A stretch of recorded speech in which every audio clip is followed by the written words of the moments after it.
Bonjour, je suis très heureuse de vous accueillir dans cette nouvelle vidéo. Aujourd'hui, nous sortons du jardin et nous allons nous donner un peu le vertige. Nous allons aller dans le passé, voir où et quand a eu lieu la domestication des plantes cultivées. Et dans une deuxième partie, comme l'archéologie assistée de recherches génétiques ont beaucoup fait évoluer nos connaissances, nous allons voir les lieux d'origine des principales espèces cultivées. Démarrons tout de suite ce vertigineux voyage. L'archéologie nous apprend qu'il y a plus de 12 000 ans, l'agriculture est apparue. L'homme a récolté des graines autour des camps qui sont devenus villages, et l'homme a commencé à semer et récolter ces graines.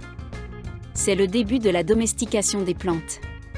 Cette domestication a eu lieu, dans plusieurs endroits dans le monde, avec des plantes différentes. Puis ces plantes ont suivi l'homme dans ses migrations et se sont adaptées aux différents climats, et ceci sur de très longues périodes. Ainsi le blé a mis 7000 ans pour aller de la Mésopotamie jusqu'en Scandinavie. L'homme au début dans sa fonction de domestication, a cherché à ce que ces plantes arrivent à maturité en même temps, que les graines restent le plus longtemps possible attachées sur la tige et qu'elles soient le plus grosses possible. Voyons maintenant ces foyers et les plantes qui ont été domestiquées.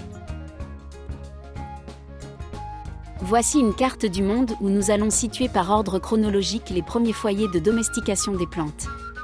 S'il y a 10 000 ans, les continents étaient semblables. Au niveau du climat, les conditions sont aujourd'hui très différentes. Le Sahara et la péninsule arabique étaient à l'époque des régions où la végétation était très florissante et où énormément d'espèces herbacées croissaient en toute quiétude.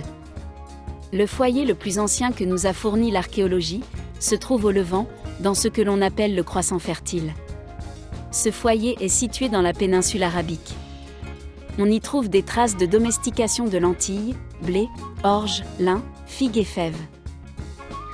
Le second foyer se trouve en Mésopotamie, toujours dans le croissant fertile, 9000 ans avant notre ère.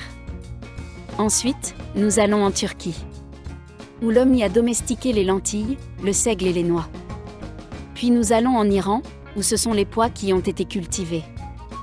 Maintenant, nous changeons de continent et nous allons en Chine du Sud, où 8000 ans avant notre ère, l'homme a domestiqué le riz et l'aubergine.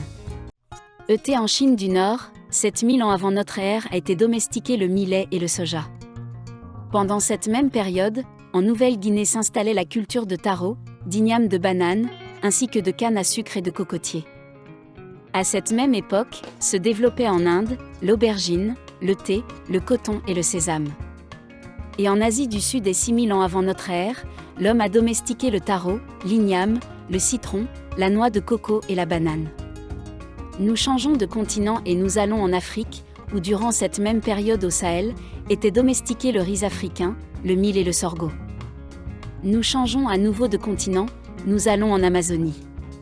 6000 ans avant notre ère était domestiqué le manioc, la patate douce, la courge, le tabac et l'arachide. Nous restons sur ce même continent et dans les Andes se développait la culture du piment, du haricot, de la pomme de terre, du quinoa et du coton. Remontons ce même continent, et en Amérique centrale toujours 6000 ans avant notre ère, les hommes ont commencé à domestiquer la courge, le haricot, la tomate, la vanille, le mai, l'avocat, le coton, le tabac et le piment. Changeons de continent et de temps, nous allons en Asie centrale, 4000 ans avant notre ère, là l'homme a domestiqué le seigle et la pomme. Nous revenons sur le continent africain, toujours 4000 ans avant notre ère en Somalie et Arabie, c'est le lieu de domestication du palmier dattier. Dans le même temps, en Afrique occidentale était domestiqué l'igname et le palmier à huile. Et 1000 ans plus tard en Éthiopie était domestiqué le mil et le café, ainsi que le palmier à huile. Revenons en Amérique où sur les rives du Mississippi démarrait la domestication du tournesol, de la courge et du tabac. 3000 ans avant notre ère. Et nous terminons cette revue en allant au Tibet, où 2500 ans avant notre ère l'homme démarrait la domestication de l'orge. Nous venons de voir les premières étapes de la domestication des plantes cultivées. Il y a 12 000 ans, l'homme commençait à cultiver la terre, c'est vertigineux de penser que l'agriculture existe depuis 12 000 ans. Ce démarrage de l'agriculture est parfois appelé « révolution néolithique ». On peut voir que les premières plantes domestiquées sont celles servant de nourriture de base, les céréales, riz, blé, orge, seigle, et les protéagineux, lentilles, fèves haricots. Dans le même temps a eu lieu la domestication animale qui n'est pas mentionnée ici. Cette domestication des plantes cultivées ne s'est pas arrêtée. L'homme a continué à améliorer le travail de la terre, mais aussi la sélection et l'amélioration des espèces, pour une meilleure production et une meilleure adaptation à ses besoins. Il est à noter que cela se passe sur un temps très long. Des milliers d'années pour que les plantes s'adaptent à de nouvelles conditions et de nouveaux climats selon les migrations de l'homme et des diffusions des semences sur les marchés. Les plantes cultivées ont ainsi fait plusieurs voyages autour de la planète. Maintenant que nous avons vu les débuts de la domestication des plantes cultivées, nous voyons que l'archéologie assistée de la génétique permet de déceler et de situer les bassins d'origine des plantes cultivées, c'est ce que nous allons voir maintenant.